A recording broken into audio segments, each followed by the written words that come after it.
your dial, still tuned in and locked on to Breakfast on the Bridge right here on Bridge Radio 98.7. It's definitely time for Straight Talk on a Thursday edition of it right here on the station that connects many voices, Bridge Radio 98.7. And of course, like I had said earlier on in the morning, that we're going to be veering off politics for a bit for today and focusing on something that a lot of people are probably not aware of, but not a lot of people put enough focus and attention on. We're going to be taking a look at cultism today and the very disturbing rising spate of female recruits right here in Delta State. And I'm not going to be doing and discussing this thing alone. Now, it was particularly an article that caught my attention off of the Pointer newspaper. When the article came out yesterday, the continuation continues on Friday. so if you're particular about what article that is, you probably have to pick up a copy of the Pointer or wait for the one that will come out on Friday to read about it. Now, I am joined in the live studios for today. I'm joined by Lady E. Ejiro Umukoro. She happens to be a broadcast specialist and the project director of GIME. It's GIME together, which is Getting Inside Me project.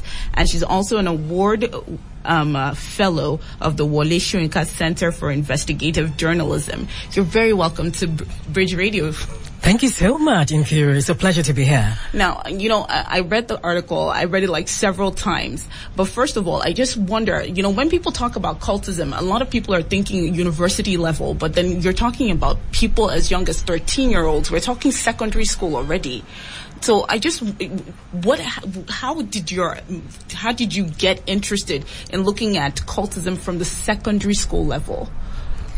I belong to a WhatsApp group, and accidentally I saw a story that was posted there. And it was said in that manner that we just post stories. You know how we do it on social media. Mm-hmm. And everybody passed it. Nobody really talked about it. I had to connect to the person who posted it, and I started inquiring, how exactly and where did this happen? But I saw the person was cagey. The person didn't want to talk about it. And I said, okay, if this person won't talk, then this is something I need to be I need to be more curious about and go find out. And that's what I did. So I grew support from Code for Africa to pursue this particular investigation. So what happened was I decided that, look, I need to go undercover. The only way to get people to talk the truth in this matter was to go undercover. And I also wanted to win their trust. And I wanted them to be comfortable with me as well. But in going undercover, I also explained to them that, look, we're going to be talking about this, and it's going to be an advocacy issue, which we're going to talk everywhere and consistently. So that was where it began, and that's how I started. And you will not believe it. I went to a number of schools in Asaba here. I interviewed school authorities. I went to places where you have to go through by canoe so that you can reach there and get the stories out. I heard the complaints that are there, and to realize that in Delta State alone, in many of the secondary schools I went to, do you know that on the average, the minimum number of students in these public schools that I went to is 45. Sometimes some of them are hitting 110 in a class. Wow. Now imagine that number. In some schools, the minimum I discovered were only 800 students as the minimum in a school. Somewhere as much as 2,000, somewhere as hitting as high as 3,000 plus. In fact, one school was at a point 3,100 students rich in number. Wow. Now imagine that number of students and the teachers and whoever is involved in counseling. Now split the ratio. Some schools are fortunate enough to have 6 counselors in the schools managing the students, right? And some don't even have counselors at all. Yeah. Some of them even have counselors who don't even give a hoot about what's going on. They're not interested. And in some school, I discovered that the counselor, rather than doing the job they're supposed to be doing, are actually given a different kind of subject to handle. Oh. So there's a misplaced priority in all of this. Yeah. Okay, so now the thing is that, when you talk about cultism, most Nigerians would probably go to the university and how it is that they get recruits from university. But then the whole idea is that, your article was picking on, kids, and you're talking about females. So I think the question here is that a lot of people don't want to believe that for the fact that they still are under the parental control and guidance, why would they even join the cult and to begin with? So let's talk about what you discovered and how these young people joined to begin with. The most troubling aspect is that these children are actually recruited from when they are 9 years old. 9? For those who enter secondary school at 9. And there are those that are 10 years. Some got recruited at 11. Some others maybe at 14 and 15. Now, what struck me most about this case was because of a young girl who at the time she was in GSS 1. She was recruited by the gangs. What led her into it? She told me that she loved the slang they use. They have raps, they have rap song they sing. If you belong to the Boy Scout or you belong to the Kegites, if you like songs like that, you're going to be thrilled by it. Yeah. So you have cases where this girl was lured by another young boy in her own class. He's also in GSS 1. He lured her. Slyly. What did he do? He started telling her, you know, if you join us, you become Omo girl. Me, they know me as Omo boy. Then he began to sing the song to them. Then he tells her about the initiation without really going into details. But, you know, he promises and paints a very beautiful picture that if the girl joins, I mean, she'll be protected, she'll be cared for, she'll be guided. Now, at the bottom of all of this is the case of sex, power, and money. You'll be surprised. At that age, it's about sex, power, and money. The sustainability of this, I try not to call it just cultism because it's beyond cultism. What I see here is secret cult gangs. Because a lot of gangsterism involved. There's a lot of violence. You see many of them. In fact, I was in a situation where, for example, back to your question, a mother was actually in the presence where her son was making a confession. We were interviewing this young man. Yeah. And the young man was saying, they told me to join. They told me that if I didn't join, they would do this to me. So I tried to join. And the mother was right there when this young man was saying all of this. And did you know that the mother right there still did not realize that her son had joined the secret cult gang? She was in denial. She was in denial. Why? And I don't know why parents try to be in denial. I had to call the mother. I said, Madam, you did hear what you're picking to talk to? Your son just talks, say now, you don't confess here, say he don't join them. You don't understand? She started wailing. Now, no, let me know, I be widow, I don't get husband. So back to also the issue here as the backgrounding to all of this is that one, many of these children, like I discovered when after doing interviews with the PPRO of the Delta State Command, as well as the SACU chief in officer in charge, Ibrahim Dana Zumi, as well as the inspector in charge also, Ayuba Titus. What I discovered from them was that many of these children come from broken homes. Oh dear. Then in some cases where they come from homes where there are actually parents who are living with them, they do not have care. In fact, when we started this whole thing, we had to give out a questionnaire on the International Day of the Girl Child to 100 students. And each of these 100 students began to fill in this questionnaire. And some of the comments they made was that, one, my parents don't have time for me. They're too busy. They are workers. They don't have time. Another complaint, my mother asked me to hawk every day after school. I don't have time for any other thing. Some also complained and said, my parents don't even understand what goes on in school. When I come home, my parents don't ask me questions about how I'm coping. Then there's a case of bullying, intimidation, constantly. Do you know that sexual harassment is so high? Do you also know that when these girls are recruited, on the day that they are recruited and the activity is going to happen, they are given 3 options. Yeah. We know it as initiation. They actually call it a different name. It's more of a orientation beyond submission and all of that put together. They have a lot of code words and code names for a lot of things. Now, they tell you they could flog you as an option. Then they also do what is called neuting. Neuting is you, as a girl, you'll be sexed up. Then you also have the case where they say you pay a fine or a fee. Do you know that some of these gangs, there are so many gangs, I'll come to that later. Do you know that some of these gangs actually charge as much as 2,000 for registration fee? Wow. A flat 2,000 rate. Then for the girls, as I got to know lately, just recently now, girls pay 3,500 naira for recruitment.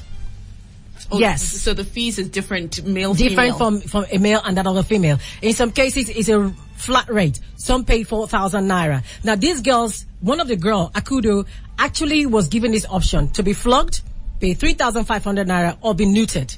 Do you know that this girl actually chose to be neutered? Did she even know what neutered means? Yes. Ooh. She was told that guys are going to sleep with her.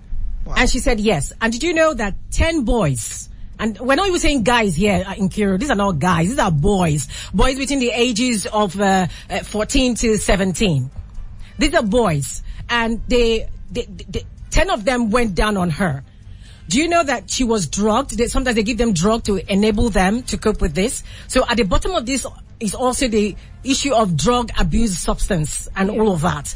They feed on this thing. They need to thrive on this thing. And many of them need money to sustain these bad antisocial habits. Now, Idira, before you go any further, what I really want to know now is that, because this is a recruiting process and they pick them up right from secondary school, they are also classmates. So the shocking part, what I'm trying hard to believe and understand is that means the people that have already joined these secret cult gangs, like you call them, have already been there and know the structure and know how to lure people. But then are they not equally as young as the 9-year-olds that they're bringing in, or the 13-year-olds they're bringing in? I'm just trying to understand, how did they get so indoctrinated so soon that they can even bring in their like themselves into the whole system as well? As a cult requires structure, organization, and method of sustainability. That's why I call them secret cult, because they also now go to the next level of making you swear an oath and things like that and all of that. Now, this is what happens.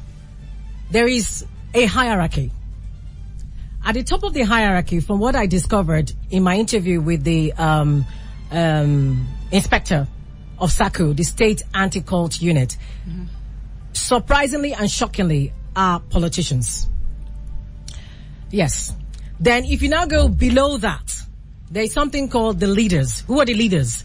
These were those who had been long recruited years ago in their secondary school days.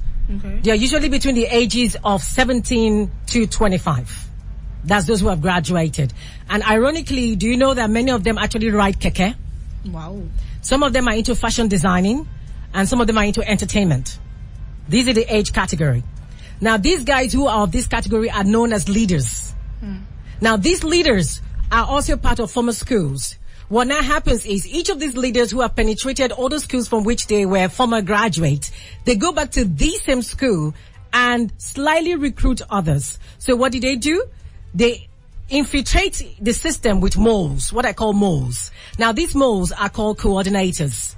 Now, these coordinators are the ones who are also similar age mates, age group category of students who could be in secondary school level. So the hierarchy is the secondary school recruits the junior secondary school. That is the pattern. And that's how you now see them go in. Most of the time, they actually force people to be recruited. Many young persons who join are innocent. But because they are beguiled and they are gullible by promises made by these so-called coordinators and leaders in this hierarchy, what happens is they give in so easily, especially when they come from home where there's not enough care and attention and support system happening.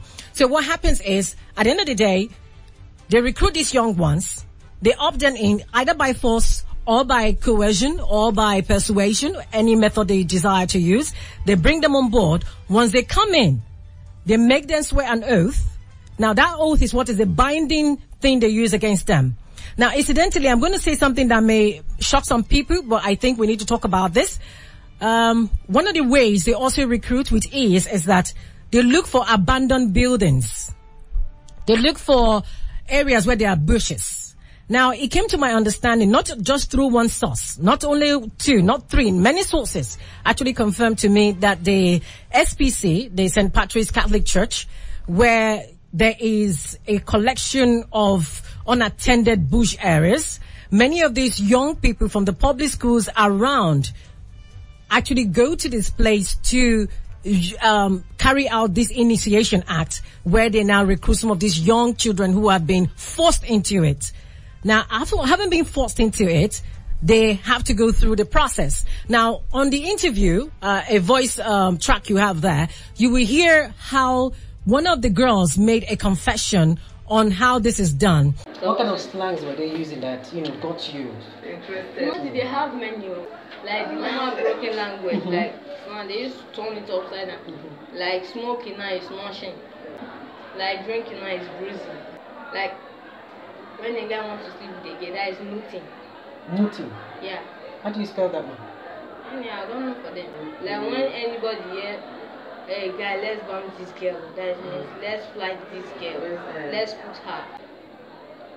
On the initiation day, what did they make? What did they require of you? What did they ask of you? They don't, and they just buy those squadron, and I buy that phone and that phone, something like that. What? Is it a foam or a flower? I don't know. Maybe it's a leaf, but it thing look like It's a foam. leaf. If you press this, it will look like foam. Does it have a name? I don't know the name. Only the egg, the what, this thing, the alcohol. Where were you initiated?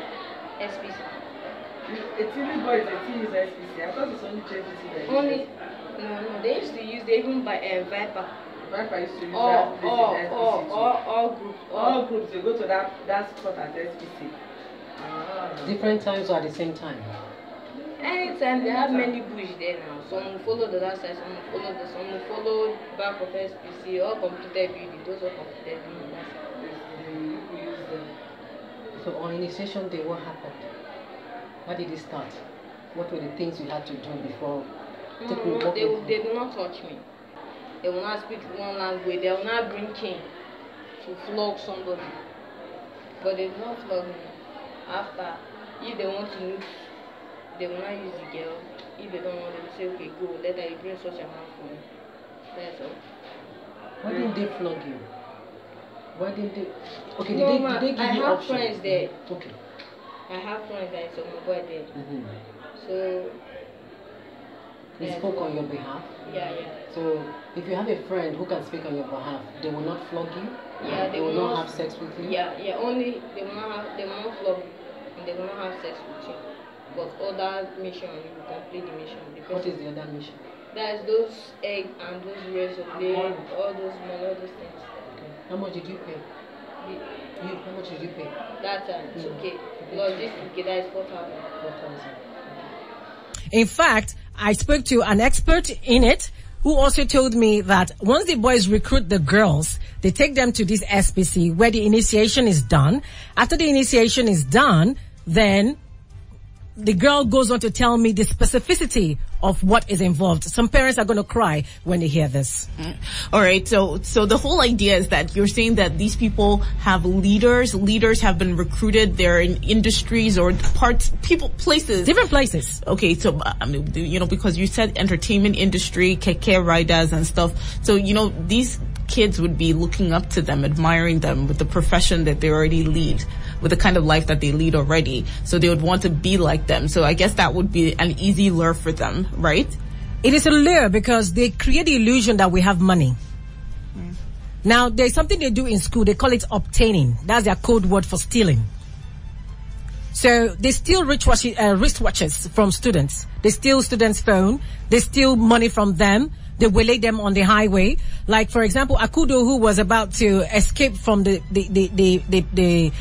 wanted to, denounce from being part of them, and every other girl and 12 other boys who also wanted to denounce from being part of the crew. What happened to all of them? Most of the time, what they had was stolen from them. So there is money attraction there. Do you know that every week, once they've been recruited, they pay as much as 200 to 400 weekly dues. Wow.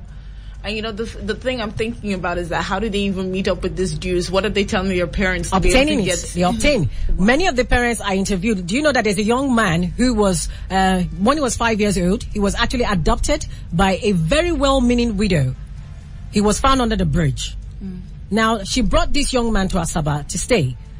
Getting here, did you know that this young man, because of certain habit he has, this antisocial habit of the tendency to steal, to lie. Now, one thing is this, when you have a child who tends to lie, who tends to steal, what happens is they are easily targeted by these persons.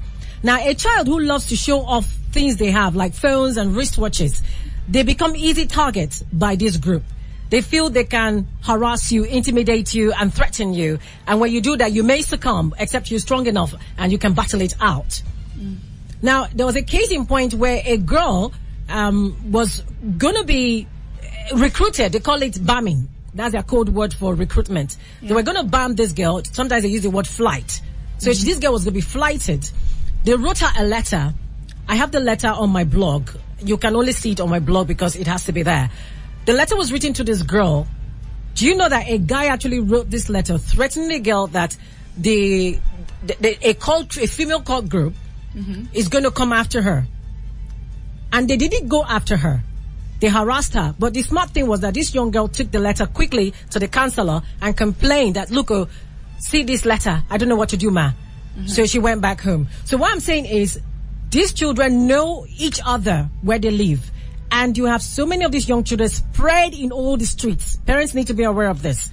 They are spread in a number of streets. And they can identify your child and mark your child. Once your child is marked, that's where the problem begins. Another thing, most parents will be of the opinion that for the fact that they have given their kids to the school, under the school authority, they're supposed to be guided and protected. Now, do these schools, because you said you went to a number of schools scattered across Delta State, are these school authorities aware of these cult groups that are within their school? You talk about recruitment taking place in abandoned buildings. We do know that if it's government schools, most of these buildings are probably being refurbished or being reconstructed. So there are lots of abandoned buildings. So we can't remove the fact that some of these schools, their premises would even be recruitment grounds as well.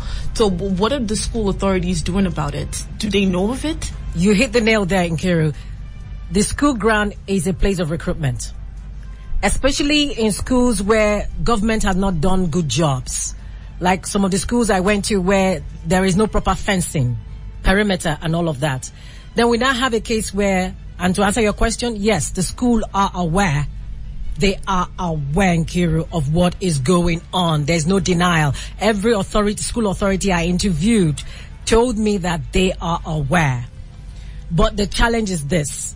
One, if a principal of a school doesn't know what the requirement of the job is and is not dedicated, is not genuinely interested in her student or his student, doesn't care about them, what happens is this. The children live in an environment where they feel nobody disciplines them, nobody corrects them. Permissiveness becomes the order of the day. I had to interview one particular tutor, and the comment was this. I asked about a certain building that seems to be a place where these secret cults use as their recruitment ground. They rape there as well. They commit sexual harassment there as well. And then they also carry out initiation things right there in that building. And when I asked this tutor, and the teacher was like, I don't know why it's like that, Jerry. So it struck me that many teachers too are not interested in their students. Yeah. I asked, how come you're not aware? I beg, I'm just here to teach. That's my job. I say, so are you saying that your training does not equip you with the ability to also invest in your children? So we have that issue of nonchalance amongst teachers. Then we have a situation where some of the school principals feel, look, I beg, I want your tire. I don't tire. I beg, I don't get power for this wahala. Then there are cases where it's a situation where poor remuneration, poor salaries, doesn't even stimulate. Exactly. It doesn't stimulate most of the teachers and the principals of some of the schools to be bothered about it. Yeah. And then you have a situation where some feel, look, I cannot risk my life. Meanwhile, it's not a case of risking your life. It's about holding your school firmly. A lot of principals don't have the capacity. And then in other schools, you also don't have the counselors who are effective. Then you have a situation where sometimes there are teachers. I'm going to hit this on a nail here. There are teachers who are actually recruiters. Yes.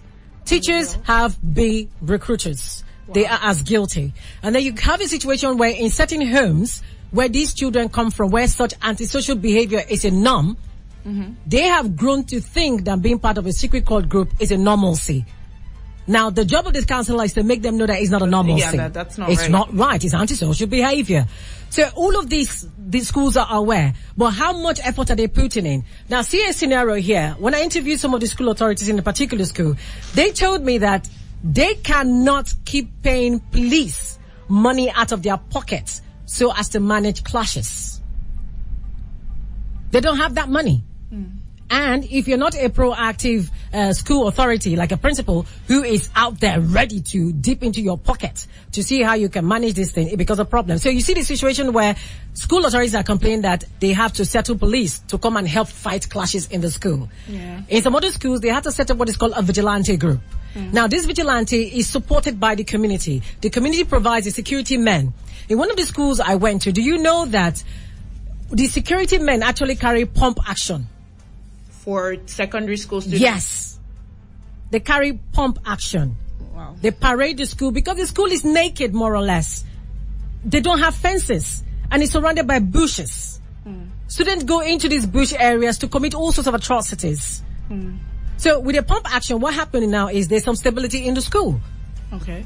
It's working for the school. But in other school where I interviewed some of the principals, the point they were making is, look, we cannot have pump actions, armed policemen in my school. I cannot tolerate it. I need to sit on the matter and face it. So they have good collaborations with the police arm, especially the SACU, the State Anti-Cult Unit. They are doing a fantastic job. I must give it to SACU. They have a fantastic job they're doing, and I think they need more support. Because as I was told by them, they have only one vehicle in the whole of Delta.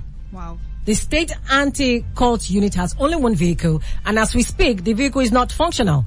They need as much as 300,000 naira to put the vehicle back in place.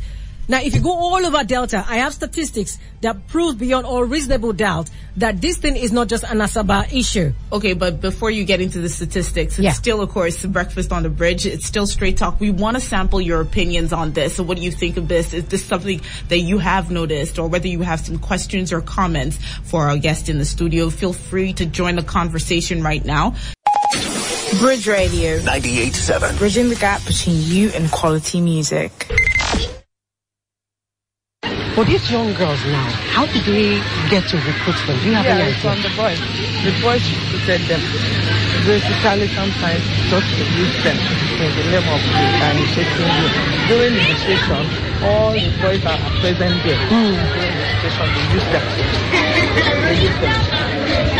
So do they draw them in as, be my girlfriend or be my friend? No, come and join so that nobody can challenge you. You'll be so bold. We have different course groups here. Okay. The major ones are the JVC, Senior Vikings. We have the TV boys, that's Trigger boys, and we have the Vipers. When I was done there, they were still now doing it secretly outside the school. It's called Tura parties. They normally have their meeting points outside the school. Like, is it a place that can be discovered and raided? Oh, of course. Well, even the Reverend Father at St. Patrick's Church raided them severally. There's a hideout by St. Patrick's Church, one bush there, where the JVC boys they meet, where they do initiation. So it was one of the raids that we discovered the girls. They have to fight the big man. So the Reverend Father came to report. The ones that are so notorious are the JVC and the Prager Boys and Vipers. Because JVC are so notorious because they obtain from the junior ones, still their watches, those of them that are stupid to bring their handset, they collect it from them, forcefully sell it, and they forcefully ask people to join. All right, so the question I want to ask, the people you were asking, were they teachers of the different schools that you were asking these questions to? It cut across teachers, counselors, even school administrators as well. And a text message came in during the break. This person was saying, Auntie, please, I heard all you said about cultism, which is very satanic and dangerous and harmful, but she wants to know the meaning of neutered. When someone is neutered, what does that mean? It means that boys, in the context, is used for a girl. That is, boys are going to sleep with you. Boys are going to have sex with you, more or less. Yeah. And here's the thing I'm also very curious about. You know, is these JVC boys they keep on talking about that has a female version. Yeah. They were talking about they were naming many cult groups. Are they like feeder teams for the bigger cults groups in universities, or they are just completely different from the ones in universities? That's why they call them junior. Oh. Okay, So they, each of they actually like feeder there are many teams. versions, exactly. Wow. There are many versions of the larger group. Wow. And that's why, if you notice during the season of politics and electioneering, you see how they become useful in terms of all the ballot boxes and violence, that mars a typical Nigerian election that we see. The only people who will do that are people who are into secret cult gangs. Yeah. Okay, so the phone lines have been buzzing, so let's give people the opportunity to call in and then ask those questions or make those comments. Hello. Okay, good morning. Good morning. Your name, please. Honorable Victor. Honorable Victor, you have a question or a comment? Just a comment. Okay. My lady in the studio, it's been a long time. Good day. Good day. Good to meet you. Thank you very much.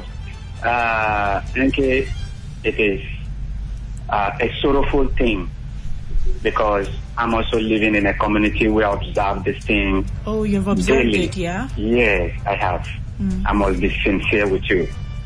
Anytime I stand on the roadside, what I saw in terms of their signs, greetings, it makes me feel bad that this thing, it has come to stay. And why has Satan just succeeded in this manner? I can't imagine what I've been seeing if I have my way to meet Umukoro in the studio. I would just invite her to come to where I stay and then observe this thing with me. Where is that? You understand? Where's the area she's asking? That is, let's keep it off the air. Okay. That is just the truth. So it is something that is ongoing. But my prayer has always been, it is a pity for us as parents, because I'm a parent. But what do we do right now? It is for us as parents to stand our ground, because today has just come and it will pass successfully as God will have it. But what happens tomorrow? It is just too big. So let parents stand on their ground. We also have extended parents. Like I speak with you, by next week, the children will resume school. The teachers, if we as parents, we're not doing the needful at home, you want to shift the blame to the teachers? It should not just be. But teachers have been employed to pass morality to the students. I also beg on the students, they are parents as we are. They should stood their ground. It's either their children are right there with them in their schools, or they are also in other schools.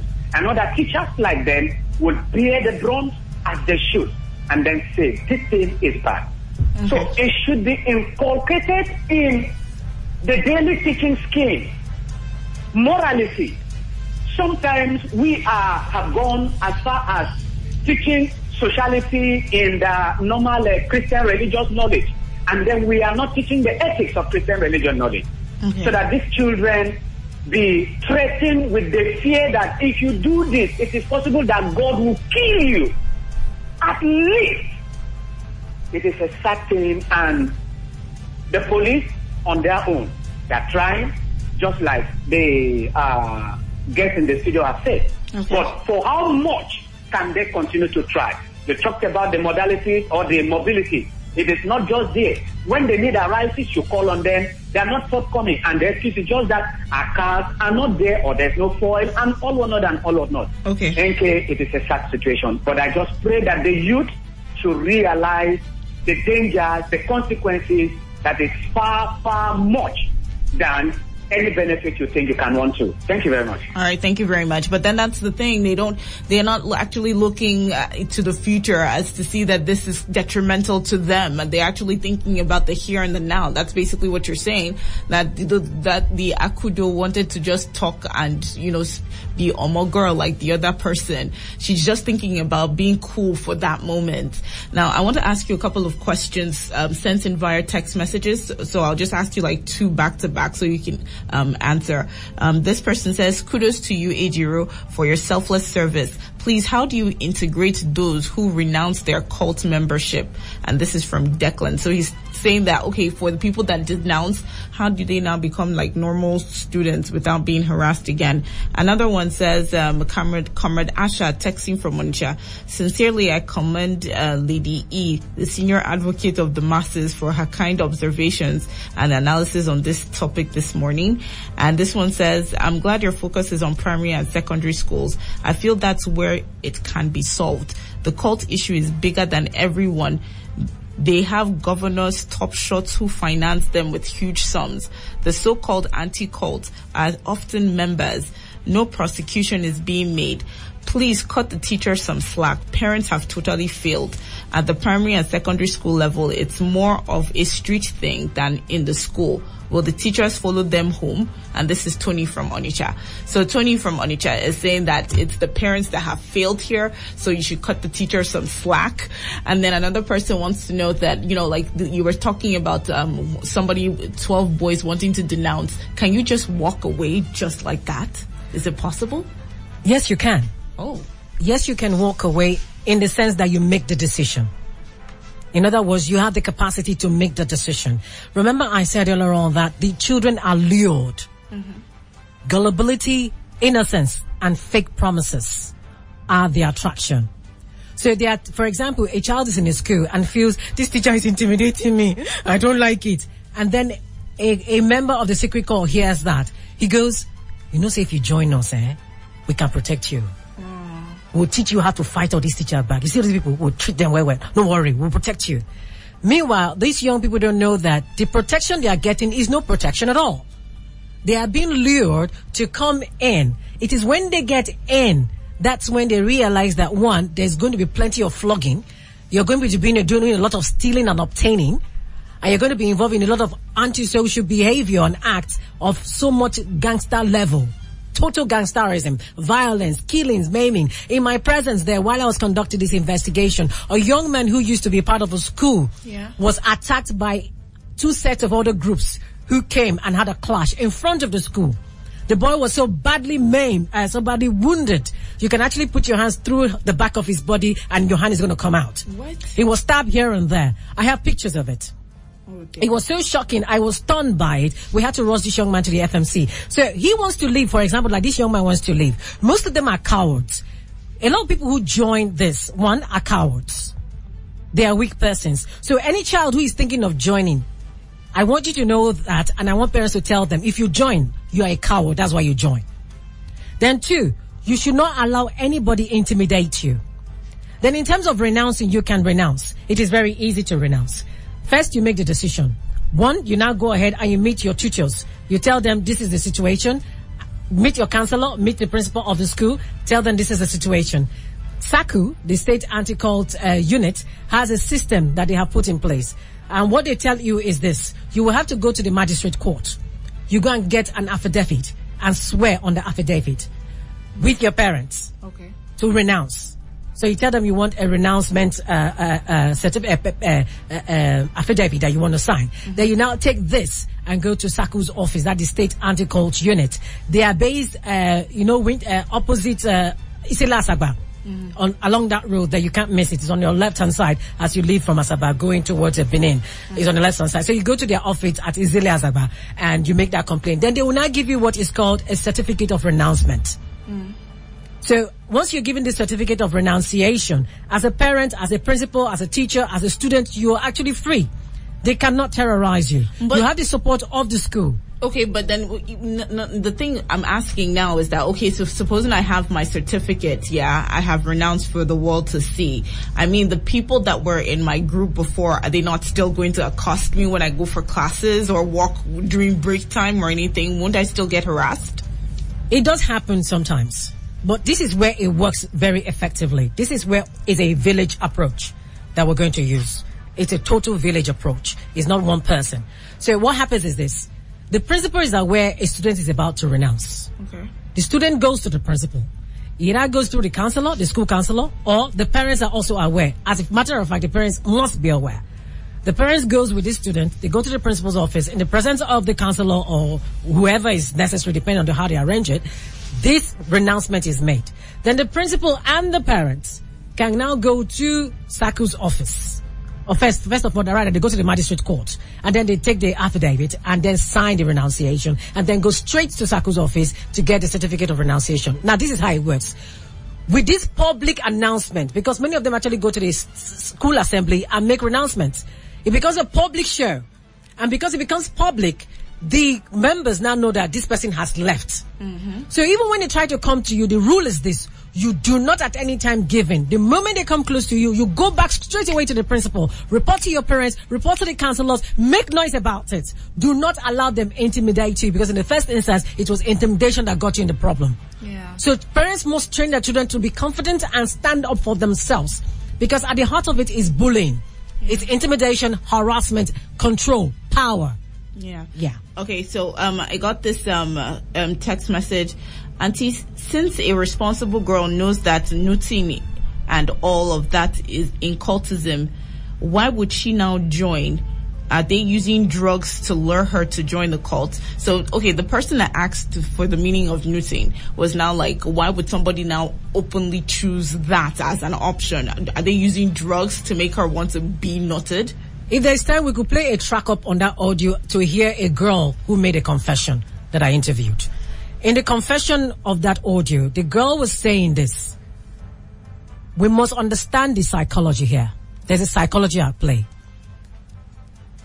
If you as a girl like fun, if you as a girl like certain kind of friendships, if you are a girl react to certain kind of music, then that would be the option. They will get you. Yeah. Now, what happens also, I discovered in the questionnaire that they filled in the Getting Inside Me project, was this. Some of the girls actually said they are sexually active. Some say they are sexually curious, even as young as they are. So if you're sexually curious as a girl, you can easily be lured. Yeah. If you're also under the pressure of having boyfriends, you can also be lured. Now, if you're in a school and boys are coming after you and saying, you must be my girlfriend, you must be my, and terrorizing you, as a girl, quickly report to your parents. Because what happens is this: after a while, when they sugarcoat the things they will do for you, because they start giving them money, they give these girls money. They buy things for them. It could be lunch. It could be any small thing, even recharge cards. They buy them these things. So they lure you, they weaken your resistance. Yeah. Right? And then you give in gradually. And before you know it, like a girl who was lured, her boyfriend, meanwhile they're just 13 years old, for goodness sake, her boyfriend took her and they went to the SPC. He told her, don't worry, we'll be nice on you, we'll be gentle on you. She wanted to experiment and see how sex looks like. So many of them are also exposed to pornography on their phones. Yes, in the Getting Inside Me project, one of the comments they made is they have phones that they have access to, and pornography was an issue. Yeah. So they're exposed to that. Their brains are wired. The social media is there. Whether parents like it or not, these children are beginning to be tuned. That's my word. They're tuned effectively, and they begin to be aware as adults think and behave. So parents need to begin to manage all of that. So what happens is when they now lure you as a girl, they will not tell you that 10 boys or 14 boys will sleep with you. In the cases I studied. In fact, one of the inspectors told me that in Enugu, as we speak, 42 guys actually had it on a girl. What?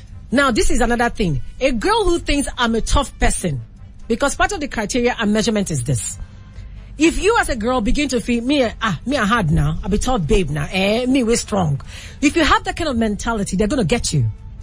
Now, because they now tell you that, babe, can you stand? Can you show us you have strength? Can you withstand? Show us your capacity. So then the capacity definition is you must sleep with a number of boys. Usually the minimum is 10. But this person in Enugu did 40 something. Yes. My goodness. Now, Don Chuma from Onitsha sent in a text message saying that the guest in the studio, I want to ask, is there any serious and effective spiritual exercise being put in place, like prayers, deliverance, to completely set these youngsters free? Also, how may one know that a child has been initiated? Like, so this is obviously a parent that wants to know how are there certain signs that you can tell? Yes. Okay, so there are. Could you tell us about it? Quickly. As a mother, if your child is the play type, the talkative type, the one who moves around very easily. And suddenly that child begins to get quiet, begin to suspect something is wrong. Somebody is bullying that child. Somebody is oppressing that child. Somebody is harassing that child. Something is stopping that child from being themselves. 2, look at your daughter's or son's uniform. Do they have certain kind of markings? Like as I was told, do you know that sometimes some of the girls in their button, rather than have a white button, they actually take the color of the group they belong to, sometimes red, yellow, and things like that, and they resew that button in their uniform. So if you're a mother, look at your child's uniform. Then examine your children's bags. Smell them. If you begin to smell drugs, know that your child is already hooked with tramadol and weed and every other kind of thing you can think of. Yeah. You need to look out for that. Then look at your child's eye. How is your child's eye like? Then look at the friends they interact. Be careful of your neighbor. A young man was introduced forcefully by their neighbors. This is how it happened. The young man gathered all his friends. The main guy who was part of the secret cult gathered all his friends in their room, in the parlor. Yeah. And then he now went to the neighbor next door and said, hey, my guy, come now, we'll throw party. So when that happens, this is supposed to be like a birthday celebration. Parents, you need to be aware. Even birthday celebrations can be a recruitment ground, a moment for that. So these guys went, they brought the guy, said, come and join us, we'll do party for here. And the guy was like, oh, I don't want, just come now, we'll just give you a drink. Do you know that the drink they gave him, right? Because they always use all this dry gin, name it. The drink they gave him was actually the drink they used for initiation. Wow. They gave it to him to drink, and then they gave him some of this pepper fruit kind of thing to take, and then they brought him in, and then right there in the presence of all of them, they told him that he has been initiated, and the boy fought back and like, I am not initiated, I cannot be initiated. They said he's been initiated, there's nothing he can do about it. And before you know it, because he did not quickly tell his parents about it, what happened? The guys waylaid him after school and then took him to the main initiation ground, and then they got him flogged. They flogged him to pieces. Oh, they hurt him so much, but that was how they finally recruited him. And as we speak, he's working on getting out. He's at that point and he's doing a successful job of it. The parents have actually woken up to that reality and sense that. Then as a parent, when your child is always stealing and telling lies, that's your child, you gotta watch it. Yeah. Any child that tells lies, that steals, a child who is always covering up, watch it. A child who comes back home from school and tell you they didn't learn anything in school, watch it. There's no way your child cannot learn anything in school. Then go into the school, meet the principal, meet their teachers, meet the counselors, negotiate with them, ask them, how is my child behaving in school? Do not assume. Find out from them. So there are so many signs you can really look out for. Okay, so before we go, now a lot of people, you have given the impression that, the schools usually don't have security and things like that. So I'm thinking that this is a common feature. These cults, secret cult gangs are common in public schools, or do we have the same fear or problem even in private schools? They are common in private schools too. I had some interviews and investigation on that, and private schools were also involved. So sometimes it's not a case of how exposed your school is. That's a major factor, no doubt. But another thing is this negligence and permissiveness in the school. And the fact that sometimes some teachers actually do the recruitment is also a problem. Then you now look at a situation where, do you know that in some schools, if you have staircases, children actually use under the staircases as the initiation ground. Wow. Sometimes they go to the backyard. Sometimes they use the toilet. So as a school, you need to be aware of all these small loopholes. Anywhere that is secretive, they can hide. These children will exploit it. So you got to think like these young children in the way they process things. What they need is a hideout, and they will do it. And I need to quickly run down some of the names of this group and how parents can spot this group. Okay. Now, for example, the people known as the Arrow Bagger, which is the AKA Supreme Viking Confraternity, their slogan is Arrow Mates, Adventurers, Vultures. Now, their dress code is mainly a pair of black trousers, red top, red stockings, and red berets. For IA Confraternity, they call themselves IX. How do you know them? Black trousers, white top, yellow beret. Buccaneers, fine boys, that's how they call themselves. Bam boys, Alora, bucket men, lords. When you hear a child or somebody talking like this, these are the codes. Pick them very quickly. Then how do they dress? A pair of black trousers, yellow top with yellow beret. What about the AYEC Confraternity? They are called themselves Flyers, Air Force, Air Lords. How do they dress? Sky blue jeans, white t-shirt, armless jean jacket, blue beret, and yellow cap. What about the Mafites? So far, according to SACU, they don't have those details yet, but this is how they dress. Black trouser, green top, green beret. Now, here is the thing. The group are so many in Delta State is insane. Over, let me just name them. You have Burkina Faso, 22 black beret. You have Mafites, I've mentioned them before. You have White Fowls. You have Jama, Junior Vikings. You have Future Trigger Boys, TB Boys, Future Girls, Trigger Boys. You have also Vipers. You have Sparrow. You have Juries. You have Cage Birds. You have Dreaded Dread. You have Juries. You have Dominion. You have Spare. And then you have what is called the KKK. Okay. In addition to that, for the female group, you have the Black Bra, you have the Daughters of Jezebel, you have the Pink Lady, you have Amazons, you have White Ladies, you have Apache. You know, there's so many of them. And then the female versions of the of each of these groups. Yeah, okay. Fantastic. Yes, that exists as well. Now, fundamentally, at the bottom of this, I need to let you know that in Warri holds the number of highest cases that have been prosecuted for this case. Oh, prosecuted. Prosecuted and arrested as well as prosecuted. It's surprising how much of that. And sadly, as we speak, let me mention all the places, according to SACU, that are involved in cultism in Delta State. Asaba, Ogwashiku, Okpanam, Ibuzo, Iseluku, Agbo, Kwale, Ozoro, Abi, Osisa, Sapele, Jesse, Umunede, Onitsha Ugbo, Isokolo, Otu Jeremy, Agbaro, Orerope, Obiaroko, Owaigbo, Bomadi, Warri, Ashaka, and Uwian Alaja. Wow, that's a very unhealthy spread, if you have to say that. All right. But Idris, this is as much as we could take on the show for today. Thank you for coming and enlightening us. A lot of people, their eyes have opened. Now everybody is probably going to be more aware of their kids now if they haven't been before. Thank you very much. It's been a pleasure. There's so much they can look at. I have the tips. They can actually download it and read. Even all the methodologies as well as the steps they can take as parents, because we couldn't exhaust all of that. Yeah. If it's allowed, I could say that. You want to rush through it really quick? Yes, okay. They can go to ladyechannel.blogspot. Just go to ladyechannel.blogspot.com. Okay. Just go there and you see all of that story. Type in female cultism in Delta. You see some of those things pop up, and you see a lot of and you can even follow me on Facebook and Twitter if you don't have the access at Lady E Umukoro. At Lady E Umukoro. Just go to Facebook, Twitter. You see all of these things. I have posted it there. You can download the document. It is there. You can have access to it. There are guidelines. There are steps. You will see what the SACU team has recommended that you should do. The police PPRO, Dana Zumi, as well as Inspector Ayuba has said. Please, you go there and download it and use it for yourself, please. All right. Thank you very much. Remember, Breakfast on the Bridge still continues right here on Bridge Radio 98.7.